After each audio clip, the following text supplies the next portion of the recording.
What up, everybody? Appreciate you coming by, Foolish. I just sent AzMattic the Zoom chat link, so he should be here any minute now. Appreciate everybody stopping by. Please share. Please retweet if you saw it on Twitter. Appreciate everybody, especially you, Foolish, always sharing the shit. Huge help. I really appreciate that, man. That's I'm trying to grow organically here. What up, Stock? What up? Thanks for stopping by, man. Appreciate the support, as always. Why is the share screen fucking shit going on? What the fuck? I don't want to do that. How's everybody's night going? What's everybody up to? About to get AzMattic in here and talk some fucking hip-hop. I'm excited. I got like 20 questions lined up for your boy. I don't know how long it'll last, but some of them are kind of short and goofy questions, and we got a couple good ones in there. Couple thinkers, you might say. Again, if you guys have any questions that come up during the chat, please type them out. Please let me know. I do my best to keep involved with the chat and the interviewee as we do the thing. So, all right, we're gonna get him in here. It looks like we're all set up. We're gonna admit him. Perfect. Hey. Can you hear me? Yeah, you're kind of quiet, but I can hear you. Wait, is it my speak? Oh, no.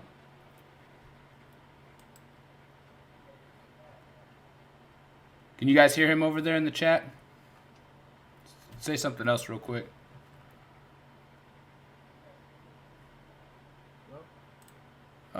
Yeah, I got audio, but it's just really quiet. Let me see.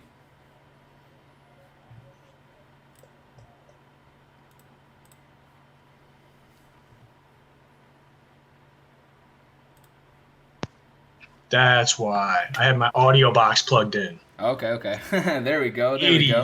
We got it. My no bad. worries. You're good. What's up, man? How you How's it doing, going? man? I'm doing well. Good. How are you? Fuck, I'm having a good night. I'm getting ready to smoke a little joint here and talk some music with you. I'm excited, dude. It's good to Nice, meet man. you. Thanks for having me. I'm Nate, by the way, of Talkin Truth. Matt. I'm bad at that. Sometimes the guy I'd interview at the end, he's like, "Well, thanks for having me Talkin Truth." I'm like, "Damn, I didn't even say my name." So I'm Nate. Nice to meet you, Matt. Nice to meet you, bro. So are you originally from Chicago? Yeah, I'm from the suburbs. So I'm from Northbrook. Okay. Yeah, it's north suburb, North Shore area, and yeah. So you saw me at the Chris Webby show? Is that what it was? I can't remember which one it was. I've been to quite a few of them, and I don't know. Have you only opened? I've only opened them from once. Okay, Yeah. So that was at the Wire. The Wire. Okay, cool. Okay. Yeah. That was which was, I don't know, maybe. I think I was gonna say probably 2018. 2 years ago, 3 years ago, maybe even. Okay, yeah, because I think Yeah. that was definitely the first one that my buddy that was my first Chris Webby show he took me to. That was like his favorite artist in his whole life, and he was so excited to show me Webby. So and then you opened up for him, and it was just like, holy shit, this guy's amazing. Like he's got some really dope flow. Nice, man. That being said, the jazz hop and 90 style is in your Instagram profile, and it's definitely exactly as advertised. What exactly inspired you to go with that sound, or like where did that sound come from for you? Kind of just from like what I really liked to listen to. I was always a big Tribe Called Quest fan, and just I don't know, when I started to kind of make music, I think it was like 2012. I felt like there was like nothing. That was like really when, especially in Chicago, like drill music was really getting popular. And so like I was just like, well, I just kind of want to do something that's the exact opposite, and like coming from the suburbs, it was like I couldn't be taken serious as a drill artist anyways, nor would I want to. So it was like, all right, well, I started in the underground thing, phase, and then the jazz kind of just seemed to fit my voice. It seemed to fit like the fan base seemed to like it. And I kind of went from there. And then I was just like, the more jazzy the joints, the more people seem to like it. So then it kind of just like turned into my style. Hell yeah. So that's awesome. Who are some of the artists that you originally listened to that kind of motivated you to go with that sound? I mean, during that time was like Logic. And like Logic during that, or like early like, whatever it was, mixtape phases when he was doing all of his Young Sinatra stuff. Mm-hmm. And he was rapping over all the old classic 90s beats and everything like that. And like when he, like with his flow, all that shit just kind of blew my mind. Yeah.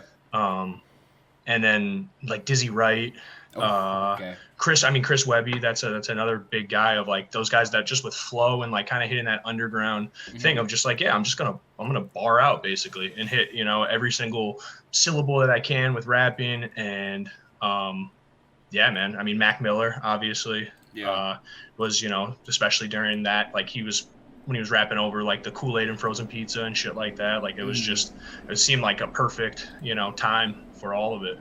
Yeah. So yeah, those were some big influences, I would say. Cool. A lot of those guys that you mentioned are independent, which is like I think something that's really consistent across the Talkin Truth band. A lot of the brand is a lot of these guys don't have a big label backing them. A lot of the stuff that they do is like grunt work. So how exactly would you get involved with somebody like Chris Webby to open for him versus like somebody that is with a major label? What's the difference in that, and like how did you actually get contacted to open for him?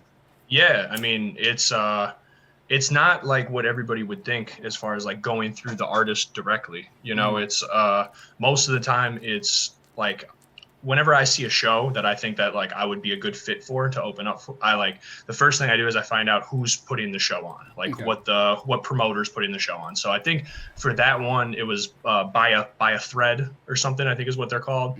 And so I've done a lot of shows with them, so I have a good relationship with them. So I just reached out to that guy. His name's Chris, and I just say, hey man, like, I think I would be a good opening act for this. And then it's basically, since he knows me, he's like, okay, I know you can bring about this many people to it. And, that's where it is. But yeah, it's like it's the grind of like reaching out to a bunch of different places and realizing that you're not going to get most of the shows. Most people aren't going to get back to you.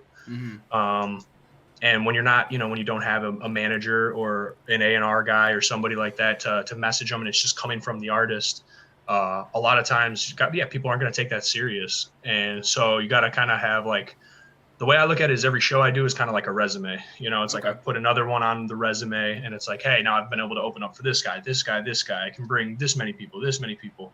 And that's really what, it's all dollar signs for these people at the end of the day. It's like, how can I make my money? So, if you're a kid that you're an opening act and you can bring 20 people, cool. That's 20, that's 20 people with $20 for tickets, extra $400 in my pocket. That's the way they look at it, Okay. Yeah. So, but there's a lot of bullshit that you gotta go through with all that, and you're just looked at as an opening act, so you're replaceable, that's what's been one of the most humbling experiences being an opening act? Have you had like somebody come up to you and be like, yo, like I've heard your shit before, what's the coolest experience you've had at a show? I mean, I've had people that have been like, hey, I saw you open up for this guy now, and so that's cool. It's like, all right, I feel like I'm kind of making a little noise in the city. I would say like I'm a really big basketball fan. And after one of the shows, I had D Brown, like the old U of I guy, come up, and he was at that show, and he came up to me and he was like, hey man. And then once I realized who it was, I was like, oh shit, this is really cool. This is a guy that I grew up watching, go to the Final Four, take U of I all the way to the national championship. And so that was a really cool experience. Just anytime like, another fellow artist that I respect comes up to me and says something like, hey, good job, or I like that, or good shit, like those are always the just somebody that that's doing it full time, that gives you like a head nod, makes you the approval of like, all right, I want to keep doing this, like I think I'm headed in the right direction for it. That's awesome. So, where does the name AzMattic come from? Is it like something you came up with, somebody else like gave you a nickname and it stuck, or? Yeah, no, the name is Matt, and I had like exercise-induced asthma growing up, and so I like wanted to, incorporate my own name into it. Okay. And at the time, because of like when I did like first start smoking weed, I like just coughed my brains out all the time. So it just kind of like everything just kind of seemed like it fit into the asthmatic category. The other name that I was deciding on was Matter of Fact. Okay. And which I'm glad I didn't go with that one. It just seems to be like, it's just hard for people to spell. People have a hard enough time spelling asthmatic, like with 2 T's on it, and like whether it's an S or a Z. And so it's just I feel like that's what I've learned is like the easier name is the better, for people to find you. Definitely. Yeah. How has the pandemic affected your creativity and motivation? Has it helped it, hurt it, stayed the same? It's a good question. I'm gonna take my sweatshirt off because I'm hot as fuck. Hold on. Yeah, for sure. Being hot is Oh, not fun. I feel like it's easier to warm up thanks, than it man. is to cool off. Yeah.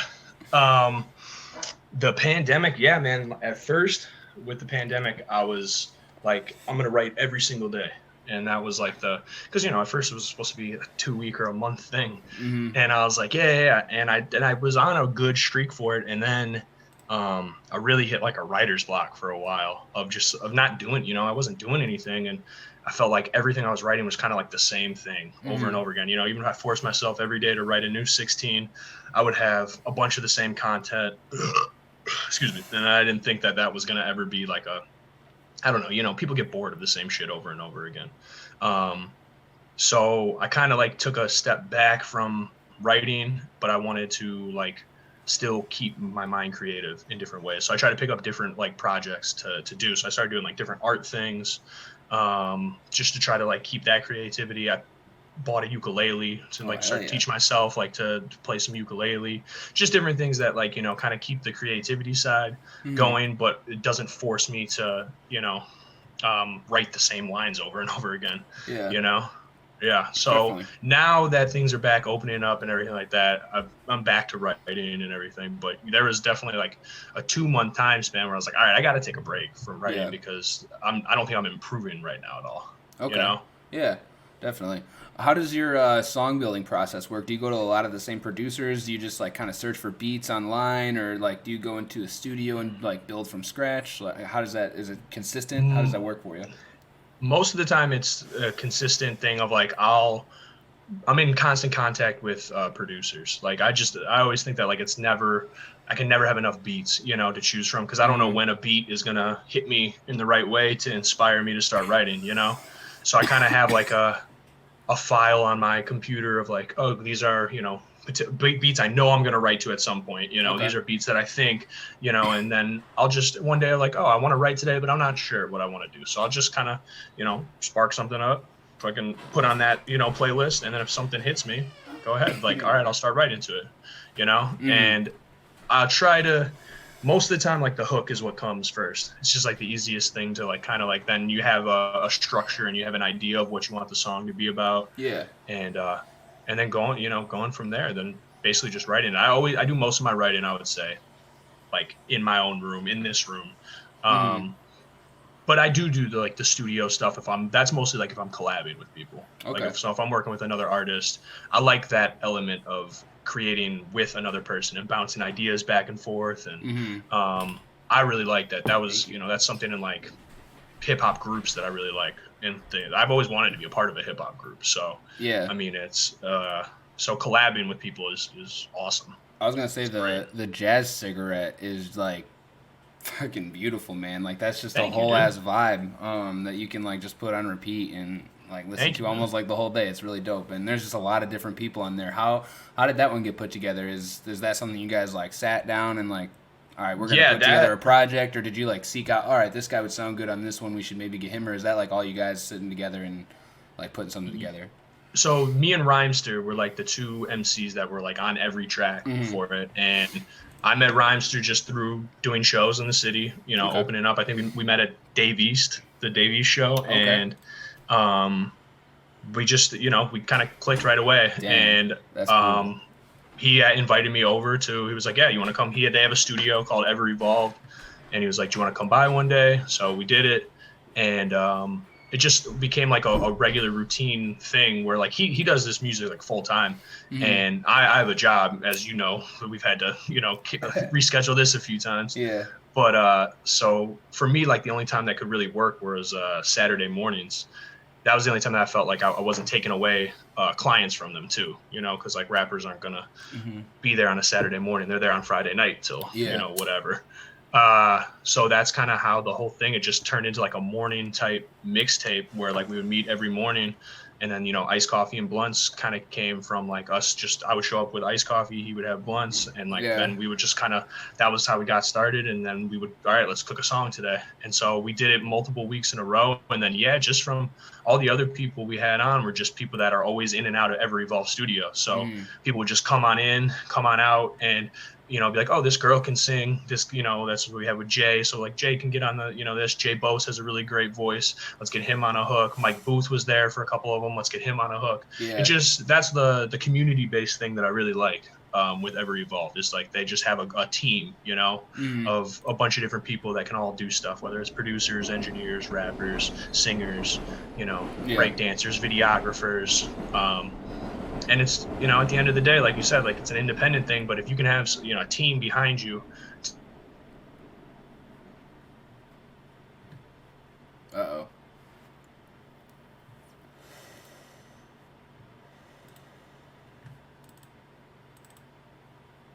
Uh-oh. What up, Weems? We're live on Twitch, except, the stream has been disconnected, of course. God damn it. These fucking technical difficulties, man. Gosh damn it.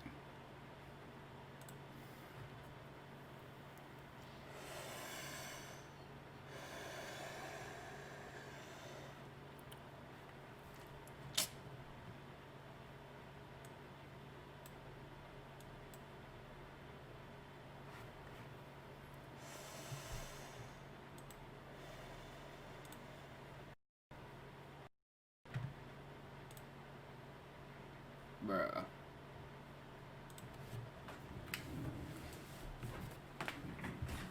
I hate our internet so much, dude.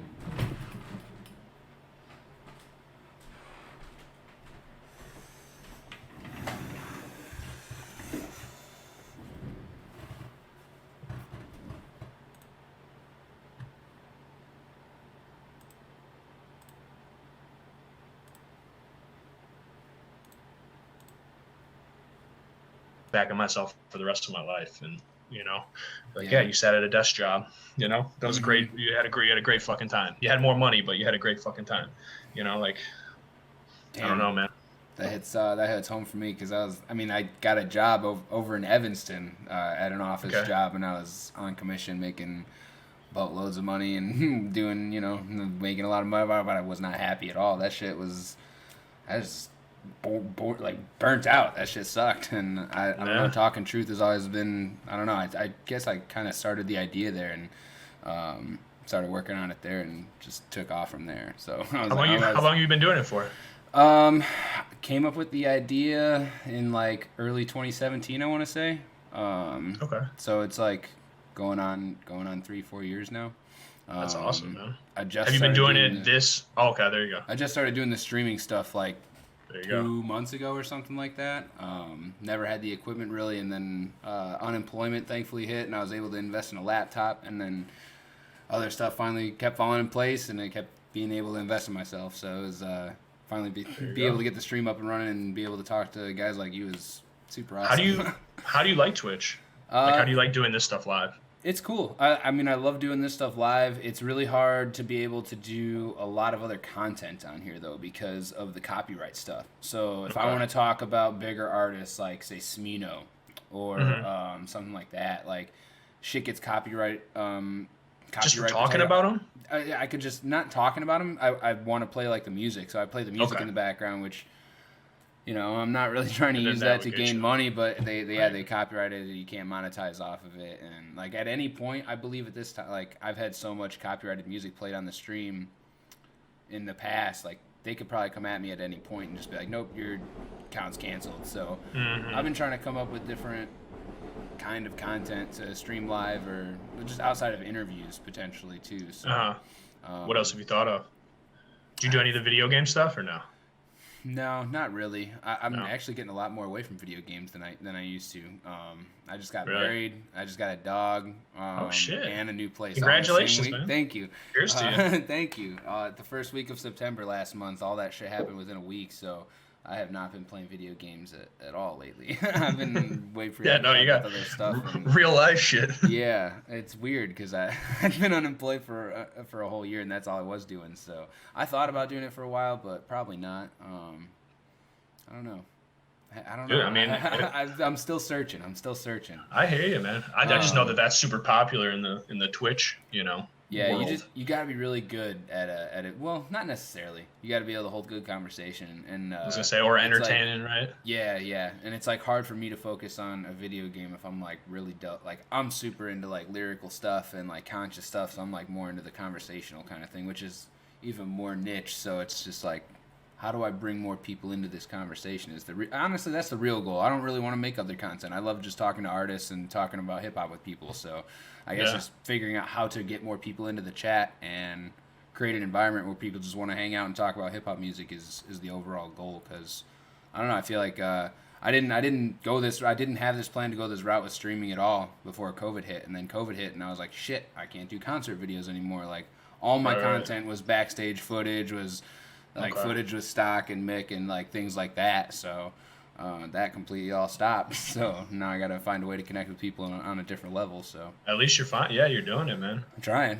That's what's up.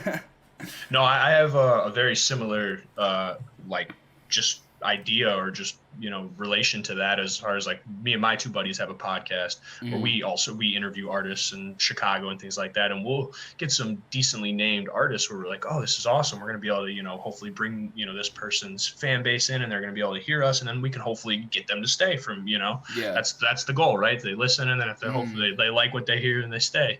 But yeah, man, it's just entirely on the guest, whoever that guest brings in, and then the next episode will be absolute back to zero. We'll be like, fuck, man, like how do we keep people in this area to listen to this podcast or listen to this interview?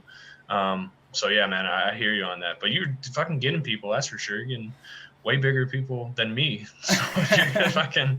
Well, shit, if you ever need any plugs for anybody to get on the show, let me know. I'll do whatever I can. Okay, man. If you ever want to come on the show, we'd love to have you. That would be great. We could definitely talk about it. Cross-platform is awesome. Yeah, I would love to do something like that. Shit, yeah, that would be dope. Never thought about doing that. That would be cool. Yeah, I mean, we don't do the streaming. It's all live in-person stuff, so whatever you're comfortable with, I was gonna say wherever you guys. I got a car, so I can go wherever.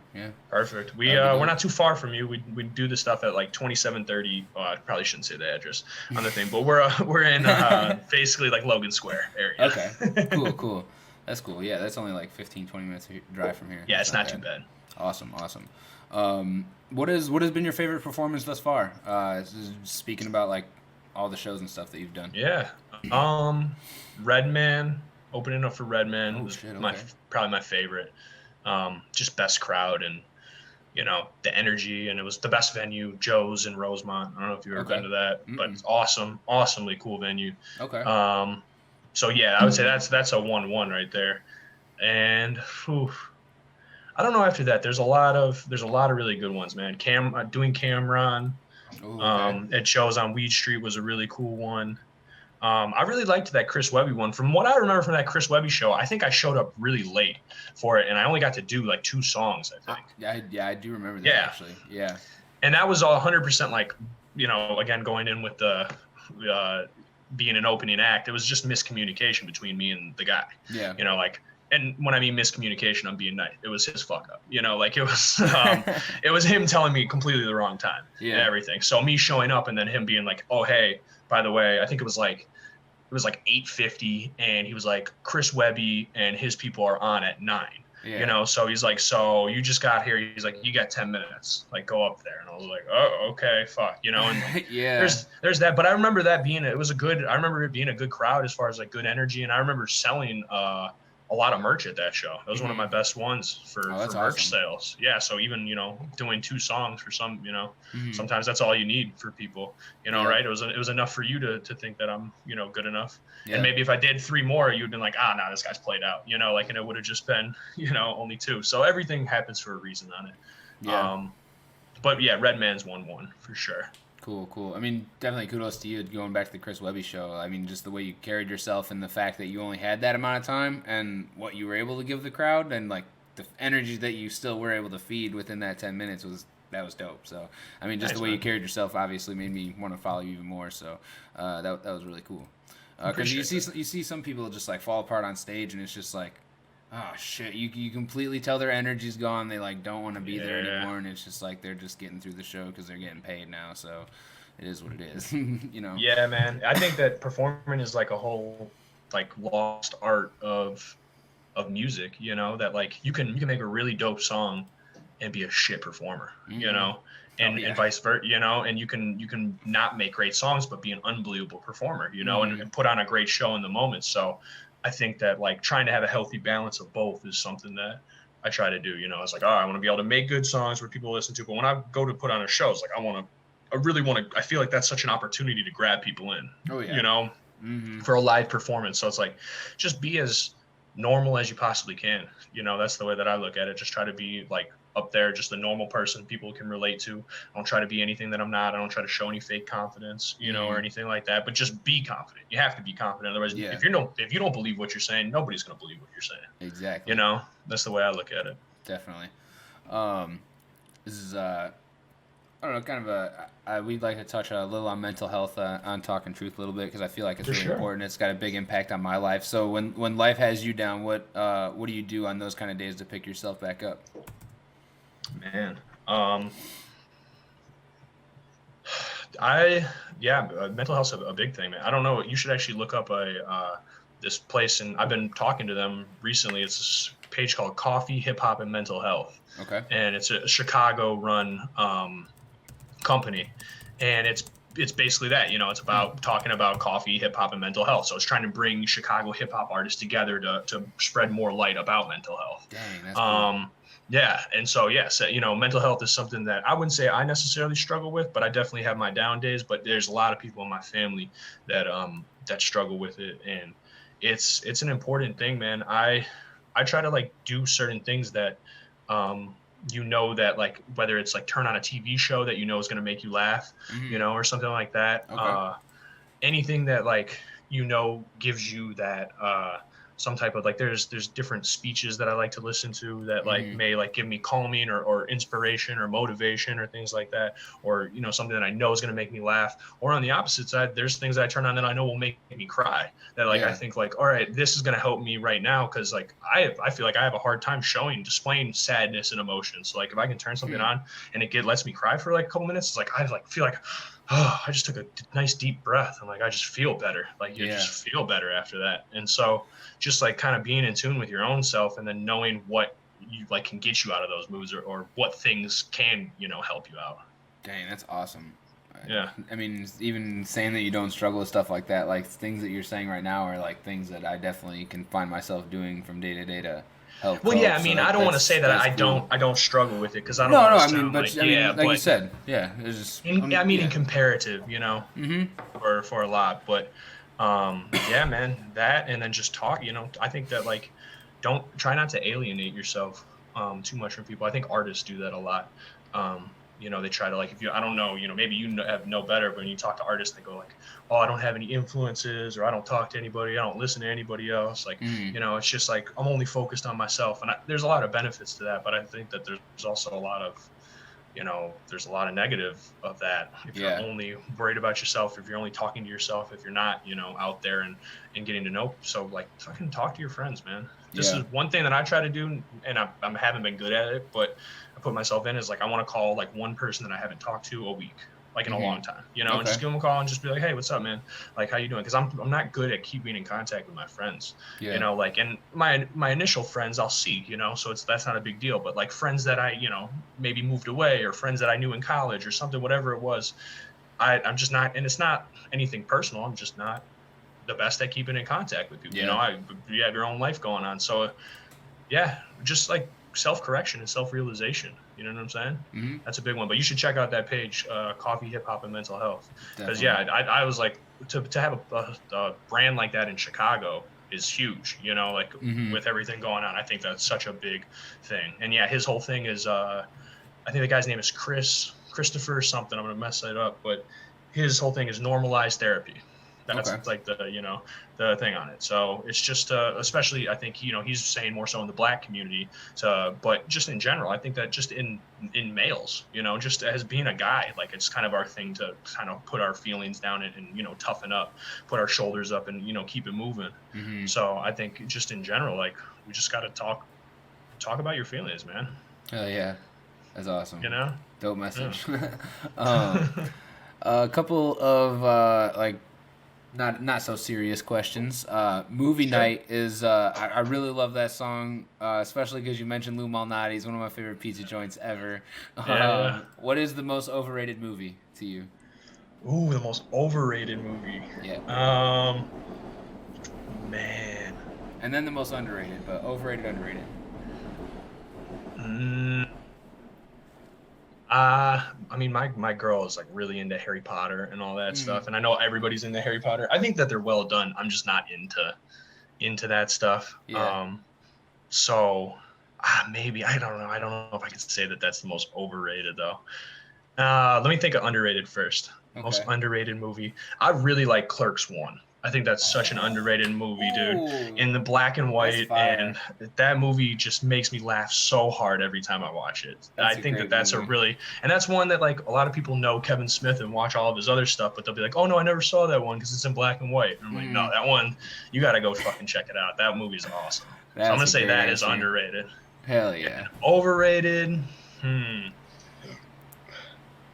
gonna say that I didn't like the new Quentin Tarantino movie, that whatever the Hollywood was, Oh that yeah, newest one with I Brad Pitt I heard some and pretty bad stuff about it. Like I didn't like like that one. nobody really knew what the fuck it was about. Yes, The whole yes, time they were just like, "What yes, am I watching? Still, what's yes. happening?" Yeah, and then it was like a weird like how somehow like Charles Manson was like looped into it or whatever. Yeah, It was yeah, weird, dude. I was not, yeah, I did not. And but I heard really good things about it. Everyone was like, oh, it's Quentin Tarantino, so you gotta go see it. yeah. So yeah, I'm gonna say that. Dang, I could even really say that fucking Pulp Fiction I think is overrated, man. I think it's a Okay, good movie, but I don't think it's as good as everybody says it is. I feel Like that. I guess, but I didn't watch it until like not so long ago.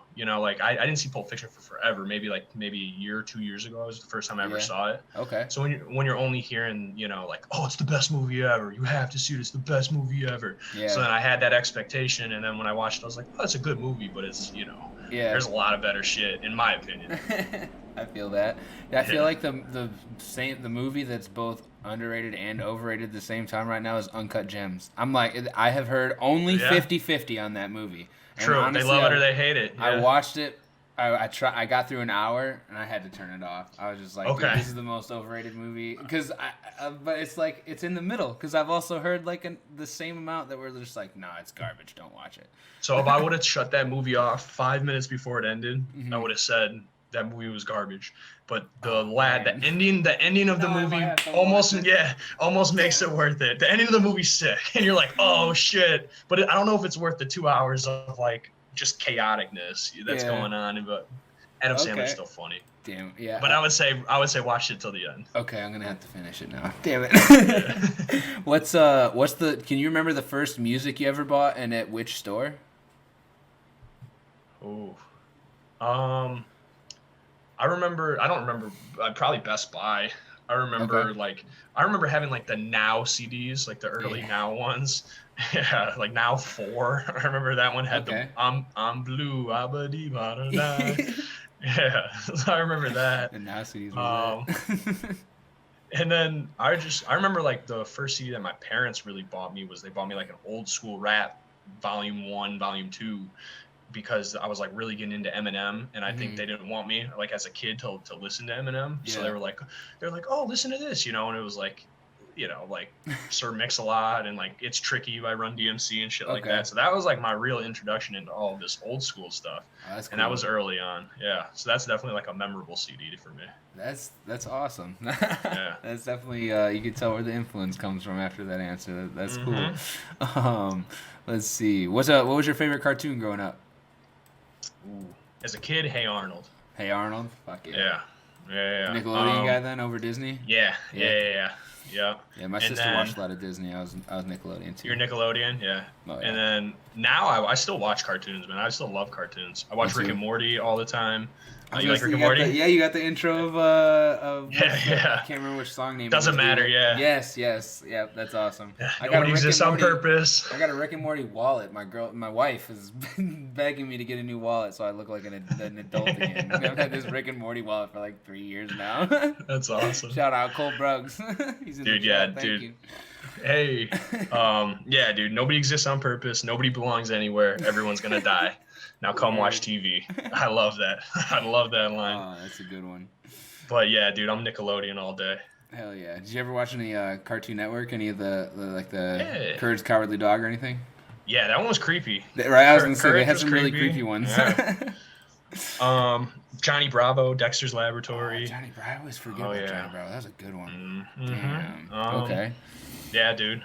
I think Scooby Doo was on Cartoon Network when they would have it, the old episodes, and then they had Powder Puff Girls would come on. Powder Puff Girls was good. Kim Yeah. Possible. That was Disney. Yeah, that was Disney. Disney. I don't know why I thought that was Cartoon Network. I think Yeah. it was because of Ron, that Ron character. He always looked You know, funny. the girl I don't know. superheroes. You got Powder Puff and them mixed up. Yeah. If you had a dream track to listen to with one main artist and 2 features, what would it be? Ooh. That's a good question. Can they be dead? Yeah, definitely. Would that be? Yep. Then, I would love to hear like a Mos Def, Biggie, Mac Miller song. That would be really cool. That would be awesome. That would be a really cool one. Damn. Yeah, I gotta That go would be Biggie nuts. over Tupac, I think. Okay. Yeah, adding Tupac would be awesome, but I think I'm gonna go Biggie on it, and then having Mac just because you can't anymore. Yeah, that's nuts. That would be a jazzy song. Oh man, Biggie flowing on that thing and then Mac. How about I love the Mac Miller. I don't know if you ever heard the when he redid Traveling Man, Mos Def's Traveling Man. You should check that out. It's a dope one.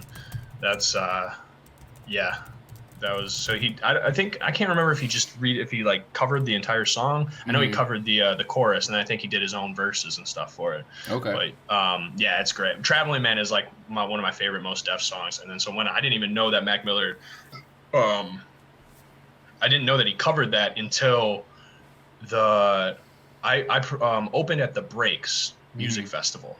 I don't know if it was like a couple summers ago. Okay. And it was Wu-Tang Clan and Mos Def was there. Okay. And it was all these big name guys. Yeah. And it was like 2 days after Mac Miller died.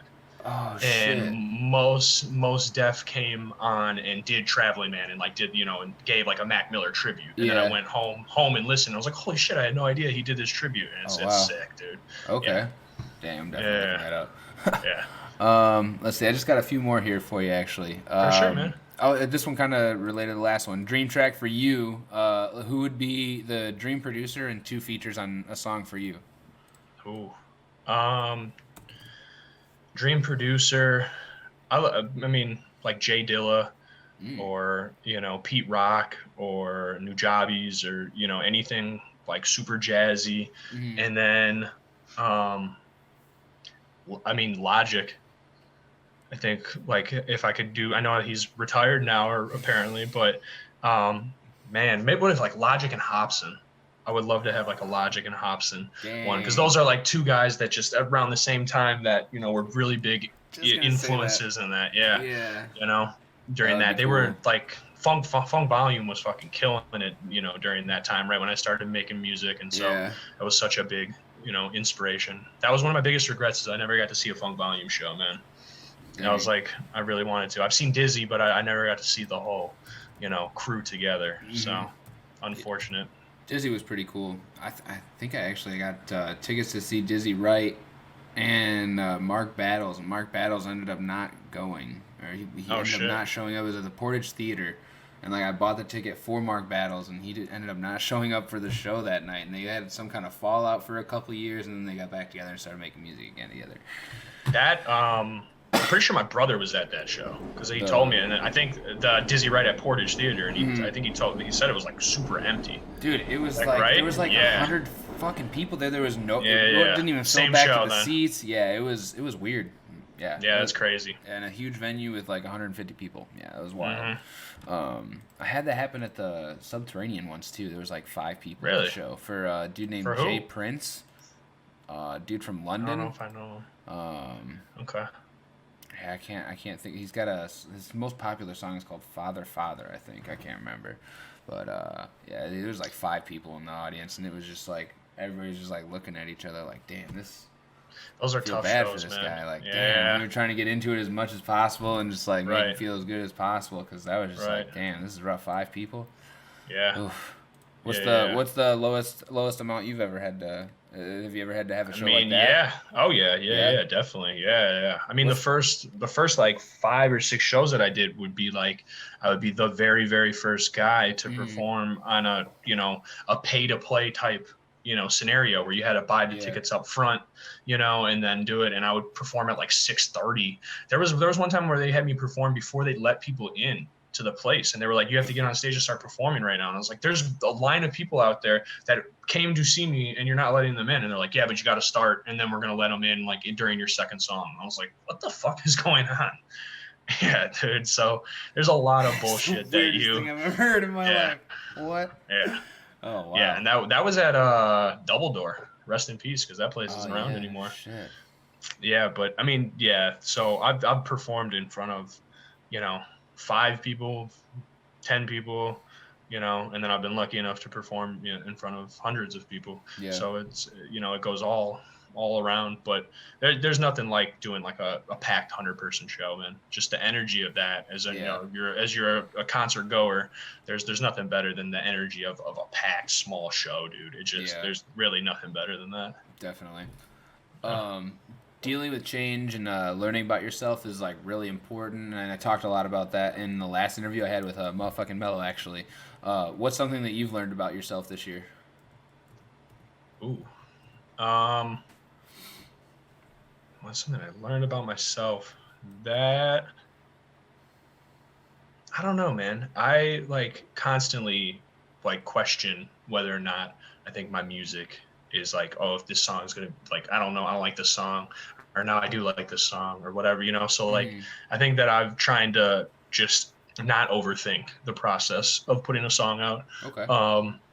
Not trying to get too far ahead of the process, like, okay, I gotta have this many singles, loaded up, and I gotta have a project loaded up, just so I can, try to just like more so go with the flow on stuff. And so I don't know if I necessarily learned that about myself, or if I've noticed it and then focused on trying to just, I guess be more carefree with it. Yeah. If you have the music like that, I don't guess there's no reason for me to have a bunch of unreleased music on my computer, Like if I'm going to make music, whether or not some person likes it and another person doesn't, if one person does like it, then, it's worth it to put it out there. So, Hell yeah. Cool. Yeah, man. Just a couple more questions, and they're both kind of related to the Talkin Truth brand. Trees are really relevant and prevalent in my brand. They represent something from all the way to the roots to the leaves that fall off the trees at the end of the cycle. That being said, what is like your favorite looking tree that you've ever seen? Or like, if you can remember a tree that you're like, damn, that's a cool looking tree, like what would it be? Man, I don't know like the name of any trees or anything, which I'm gonna get shit for, because my girlfriend works at a garden shop, a garden store, and they have a lot of different shit. But I'm trying, like, I don't know. I like the trees that like just like are really like viney and stuff, all around it, like in the jungle, or like there's a bunch of moss and anything like that. Just trees that are crazy, kind of like a tree that's behind you in the thing, just like where you don't have, there's no rhyme or reason to it, and it's just like it just grows out in its own, kind of thing. But fall is like my favorite season because of the fall, the falling of the leaves and the trees, and then just seeing the trees and going on walks in a nice brisk weather and things like that. Yeah. What's your favorite tree? I don't know. A Christmas tree? I guess I don't. I don't know what else to. So I mean, the birch tree is the tree of truth. So Okay. by default, I guess I have to say the birch tree. But I went on a walk on my parents' property back in Indiana last month, and they have something called a black oak tree, Okay. and the branches were like one of the coolest things I've ever seen on them. They were like about yay thick or so. They weren't very thick at all, but you could literally almost like hang from them. They were like the strongest fucking branches, and they were like really thick and just sturdy. It was something I've never seen, and they were just like Yeah. some of them were really long, some of them were really short. It was just really wild. So I had to go with the black oak tree for right now. Right now, I'm Nice. vibing with All that right. one. All right. Yeah, strong branches, strong support. So There you go. Yeah. let's see. Let's see. What's the last question here? What does truth mean to you?